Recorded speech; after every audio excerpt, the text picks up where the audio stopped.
Olá, turmas! Aqui é o professor Lúcio. Tudo bem com vocês? Eu espero que sim, espero que todos estejam bem. E vamos começar a nossa aula sobre a Primeira Guerra Mundial. Ou melhor, vamos começar a quarta parte dessa aula. Mas antes, eu vou fazer um resumo dos vídeos anteriores, tá bom? Comentar brevemente os vídeos anteriores para que a gente possa estar bem inteirado sobre a questão da Primeira Guerra Mundial, de 1914 a 1918, pessoal. No primeiro vídeo que eu coloquei no canal para vocês, eu falei primeiro da questão dos Estados Unidos, né? E por que dos Estados Unidos? Porque os Estados Unidos foi o país que, ao longo da guerra e após a guerra, foi o país que mais se beneficiou. E por que os Estados Unidos se beneficiou? Porque primeiro ele vendeu para os dois lados da guerra e depois ele toma partido de um lado que será o lado vencedor, tá bom, pessoal? A outra coisa que eu também falei no vídeo foi por que se chama de Primeira Guerra Mundial, quando nós estamos observando que essa guerra aconteceu apenas no continente europeu. E aí eu explico, né, por que ela se chama de Primeira Guerra Mundial e também digo por que essa guerra entra para a história, né? E ela entra para a história por dois motivos, ou dois fatores. O primeiro fator é o novo modelo de guerra que acabou chegando nas cidades. Ou seja, as cidades acabaram sendo destruídas, coisa que nas guerras anteriores não chegava a acontecer. O segundo fator é o número elevado de mortos. Chegamos a quase 10 milhões de mortos, né? 9 milhões e alguns quebrados, vou arredondar para 10 milhões, num intervalo muito curto de tempo, de 1914 a 1918, você tem aí um número muito grande.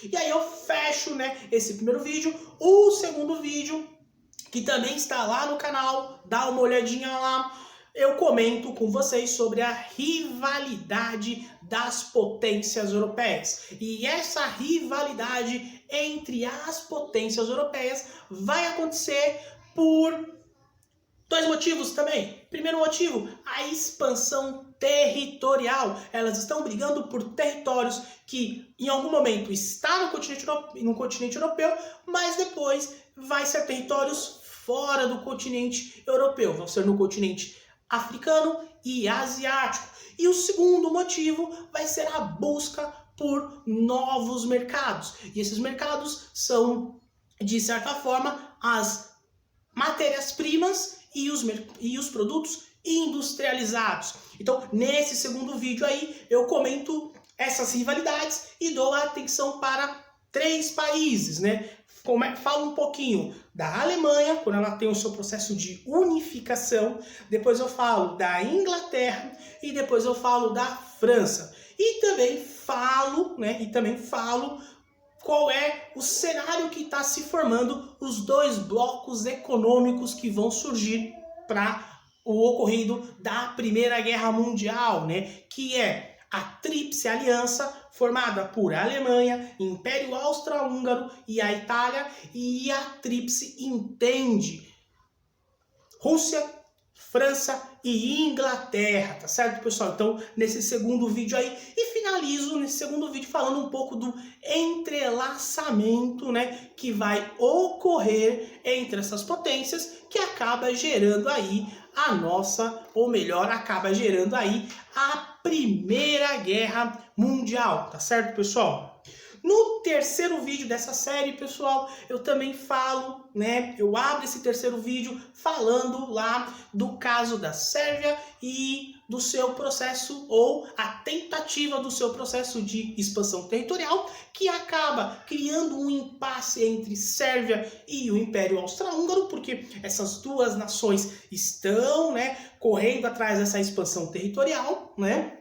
Depois eu falo da paz armada, né? O que é a paz armada? É o momento que a Europa dá uma ilusão de uma tranquilidade, mas na verdade as nações, as potências europeias estão aumentando a sua produção de armas, a sua produção de munições e aumentando os seus exércitos através do alistamento obrigatório. E depois eu falo do estopim que vai abrir aí essa Primeira Guerra Mundial, né? E qual é o estopim? O estopim é o assassinato do príncipe herdeiro do Império Austro-Húngaro, Francisco Ferdinando, que vai ser assassinado na cidade de Sarajevo, né? Que é a capital da Sérvia, pessoal. Então veja, esse aí foi os vídeos que mais ou menos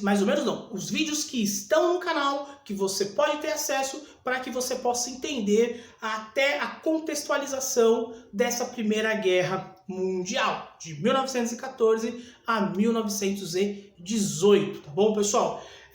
Agora nós vamos para a quarta parte, né, dessa série, desse conjunto, né, dessa série, né, que é a Primeira Guerra Mundial, de 1914 a 1918. E aí eu abro então mais ou menos dizendo para você o início da guerra, porque o início da guerra você em tese meio que já tem uma noção. Começa lá com o ultimato que o Império Austro-Húngaro vai fazer para a Sérvia. Então olha só, a guerra de fato ocorreu no dia 28 de julho de 1914 com uma declaração de guerra do Império Austro-Húngaro para a Sérvia. E por quê? Porque o Império Austro-Húngaro acreditava que o assassinato do príncipe herdeiro foi planejado, organizado pelo governo da Sérvia. E aí a guerra começou, né? Essa guerra, como eu já estou frisando nos outros canais, nos outros vídeos, foi de 1914 a 1918. Só que essa guerra, essa Primeira Guerra Mundial, ela terá 3 fases. A primeira fase, a gente chamará ela de Guerra de Movimento, que vai mais ou menos do mês de agosto até o mês de novembro. Depois nós teremos a segunda fase, dessa guerra, que vai ser chamada de a Guerra de Trincheiras, que vai do finalzinho de novembro de 1914 e vai até 1917 ali, mais ou menos essa data, né? As datas não são exatas, tá bom? Do período dessas fases. E a terceira fase dessa guerra será novamente uma nova fase de uma guerra de movimento. Então, para ficar claro para você não esquecer nunca mais, a Primeira Guerra Mundial teve 3 fases. Primeira fase, guerra de movimento. Segunda fase, guerra de trincheira. E uma terceira fase, que é um retorno a uma nova guerra de movimento. Ficou guardado na sua cabeça? Vamos agora para a primeira fase. Essa primeira fase estará na sua página 34, que eu vou disponibilizar no grupo lá do WhatsApp, tá bom? E essa primeira fase é a guerra de movimento. Qual era a intenção dessa guerra de movimento? A intenção dessa guerra de movimento era pegar todo o seu exército, todo o seu armamento, aparato bélico e colocar na frente do adversário. Para que o adversário, o inimigo, visse, se assustasse e tentasse recuar. Essa era a intenção dessa guerra de movimento. Só que não deu muito certo, porque todas as potências europeias envolvidas na guerra acabaram fazendo isso, né? Como eu disse, essa guerra de movimento ela tem um período muito curto. Vai de agosto de 1914 até o mês de novembro do mesmo ano, né? E ela vai meio que começar com a Alemanha invadindo a Bélgica, né? Invadindo a Bélgica em direção à França, tá certo? Quando, em um determinado ponto, numa cidade chamada cidade do Main, veja, eu tô falando Main, mas no seu livro vai estar escrito Minor, Porque é francês e eu tô pegando a pronúncia. Então, a cidade ou o rio, que tem um rio ali, ela é divisa entre a França e a Alemanha. Os exércitos, tanto franceses e alemães, vão ali ter uma batalha. E essa batalha será conhecida como a Batalha do Maine, aonde essas tropas vão guerrear e não haverá um vencedor. Então veja, nessa guerra de movimento, a Batalha do Maine vai ser a batalha que vai meio que expressar essa guerra de movimento, só que ela não terá um vencedor, tá certo, pessoal? E aí, a partir desse momento, nós começamos a segunda, né? A segunda fase da guerra, que é a Guerra de Trincheiras. O que é a Guerra de Trincheiras agora, a partir de novembro de 1914? É a ideia de os exércitos, de os soldados meio que se estacionarem, né? Ficarem num ponto. Então, cava-se uma enorme vala ou valas e os soldados meio que ficam entrincheirados, esperando o inimigo, de um lado e do outro, tá certo, pessoal? Veja, esse modelo de guerra, essa guerra de trincheira, ela tinha como objetivo ir tomando posições aos poucos, vencendo o inimigo em posições, mas ao mesmo tempo criar o desgaste progressivo das tropas inimigas, tá certo? Veja, e os dois grupos, os dois blocos, tanto o bloco da Tríplice Entente quanto o bloco da Tríplice Aliança, vão fazer essa guerra de trincheiras, desgastar o inimigo progressivamente, tá bom? É o período mais longo, vamos dizer assim, da guerra. Essa guerra de trincheira, ela durou um pouco maior teve um longo período, vamos dizer, pensando na primeira fase. E veja, ao mesmo tempo, essa guerra de movimento, essa guerra de trincheiras, ela irá ter duas frentes. Ela terá a frente ocidental, que é quando esses países dos blocos, tanto da Tríplice Entente quanto da Tríplice Aliança, vão se entrincheirar desde o Mar do Norte até partes da Suíça, até a fronteira com a Suíça, eles vão ficar entrincheirados ali. Avança um pouco, retoma, avança um pouco, essa guerra de trincheira, né? E vai ter a frente oriental, que já é pro lado da Rússia e mais ou menos beirando ali já a Ásia Menor ali, tá bom, pessoal? Nessa frente oriental, a Alemanha vai estar tendo algumas vantagens, ou melhor, vai estar ganhando algumas batalhas. Vai guerrear com o exército russo e vai ter algumas vitórias em cima do exército da Rússia, né? O exército russo perde muitas batalhas. Só que a Alemanha, mesmo ganhando essas batalhas, ela terá um outro prejuízo, que vai ser o quê? Perder algumas de suas colônias na Ásia para o Japão, pessoal. Então veja, ela vai perder, entrou um cisco no meu olho aqui, eu já vou tirar, ela vai perder algumas das suas colônias, tá bom, pessoal? Então veja, você tem nessa guerra de trincheiras, você tem duas frentes. A frente ocidental, né, e a frente oriental. Simultaneamente, como essas tropas estão meio que estacionadas, você terá o quê? A implantação de novos materiais bélicos, de novos instrumentos bélicos que vão ser, eu vou mostrar algumas fotos aqui para nós. Por exemplo, do caso da metralhadora. Você agora terá uma nova arma que tem a capacidade de disparar o maior número de tiros. Então, essa metralhadora vai ser inventada, vai ser apropriada no uso dessa Primeira Guerra Mundial. Também nós teremos como nova arma bélica, nova arma para a guerra, os gás venenosos, ou os gases venenosos que vão ser lançados.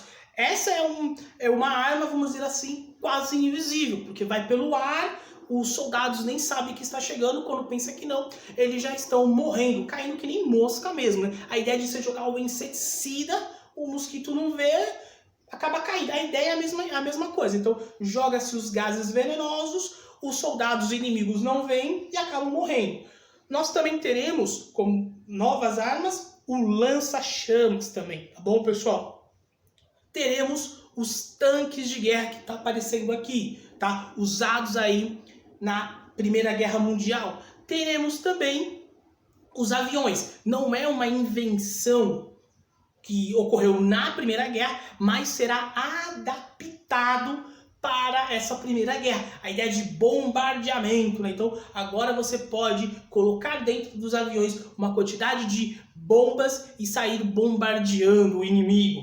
E por último, nós teremos o uso dos submarinos, tá bom, pessoal? Então, veja, essa segunda fase da Primeira Guerra Mundial, você vai deixar de ter um combate corpo a corpo e vai começar a ter um combate através do uso de tecnologias, que no caso são essas armas novas, tá bom, pessoal? Só que em 1915 acontece algo que a Tríplice Aliança não está esperando. E o que é? Em 1915, a Itália rompe com a Tríplice Aliança, rompe com a Alemanha e se alia à Tríplice Entende, tá bom, pessoal? Nesse momento, a partir de 1915, outras nações estão entrando na guerra, tanto de um lado quanto de outro, tanto do lado da Tríplice Aliança quanto do lado da Tríplice Entende. Então veja, alguns exemplos.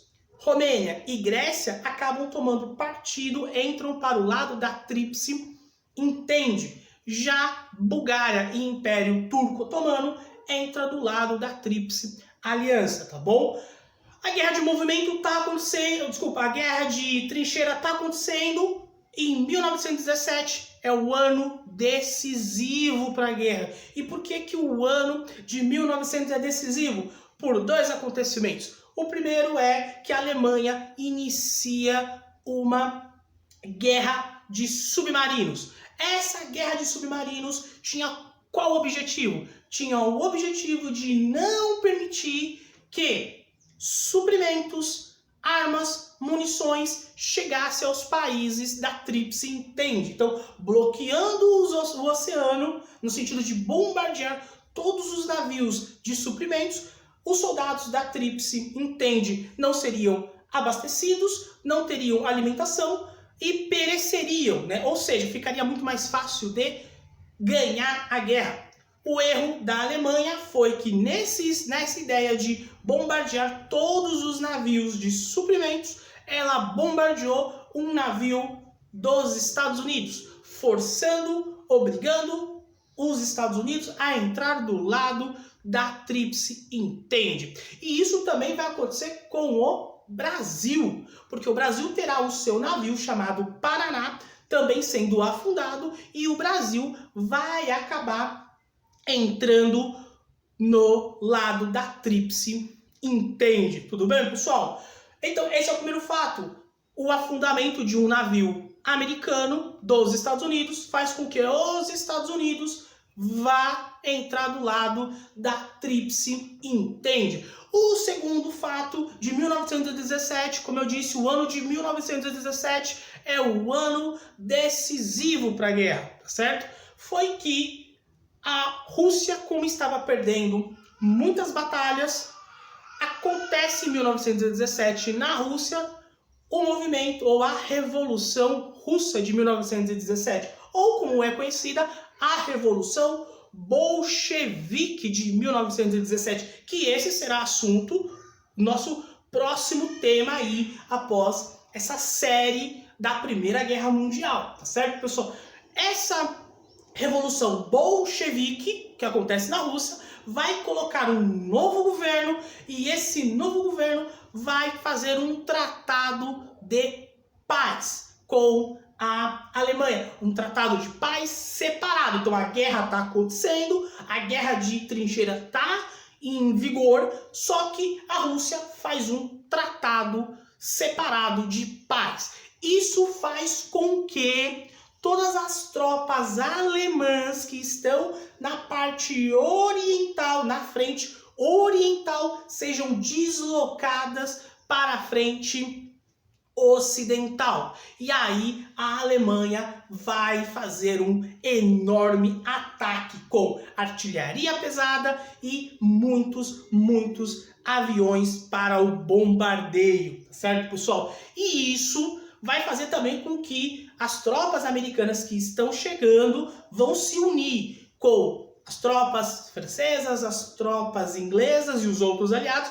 e aí você terá a Segunda Batalha do Maio, vai dar a vitória à Tríplice Entende. Só que agora a Tríplice Entende está encabeçada por Estados Unidos, Inglaterra e França, porque a Rússia, como nós vimos em 1917, saiu, né, dessa guerra, assinando o seu tratado de paz, tá bom, pessoal? E aí, no finalzinho do ano de 1917 para o início do 1918, já com esse tratado feito, você terá a Alemanha agora começando a ter alguns territórios invadidos, porque ela perdeu a Segunda Batalha do Maio e agora ela começa a ter os seus territórios invadidos. E quando isso acontece, já em 1918, você tem na Alemanha uma revolta, um motim popular, fazendo com que o imperador, o Guilherme II, o Kaiser Guilherme II,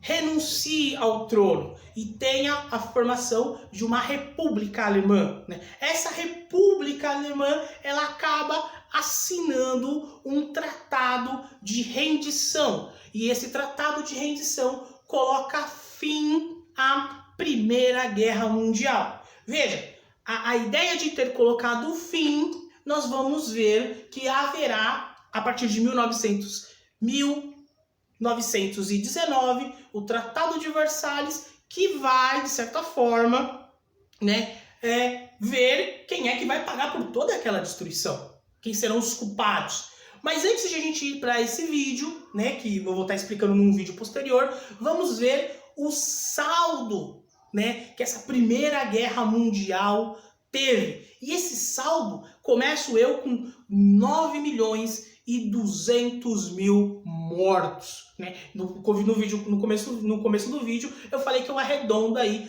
para 10 milhões, tá bom? Mas o total, pelas estimativas, dá cerca de 9.200.000 mortos. Nós teremos 20 milhões de pessoas que foram mutiladas pela questão bélica, pela própria guerra. E teremos dezenas de milhares de órfãos e refugiados, certo, pessoal? Então, esse é o saldo dessa Primeira Guerra Mundial. Olha o número de pessoas que foram mortas, número de pessoas que perderam alguma parte do seu corpo, número de pessoas que perderam seus pais, mães nessa guerra. Então, por isso que essa guerra ela entra para a história, tudo bem? No nosso próximo vídeo, pessoal, que eu acho que é a quinta parte, né, nós vamos falar especificamente do Tratado de Versalhes, tá certo, pessoal? Eu espero que vocês tenham gostado desse vídeo, eu espero que vocês compartilhem esse vídeo, eu espero que vocês se inscrevam no canal pra gente aí tá cada vez se aprimorando, pessoal. Turma, espero mais uma vez que vocês tenham gostado e até uma próxima, e nós nos vemos no quinta parte da Primeira Guerra Mundial, o Tratado de Versalhes. Um abraço e até a próxima.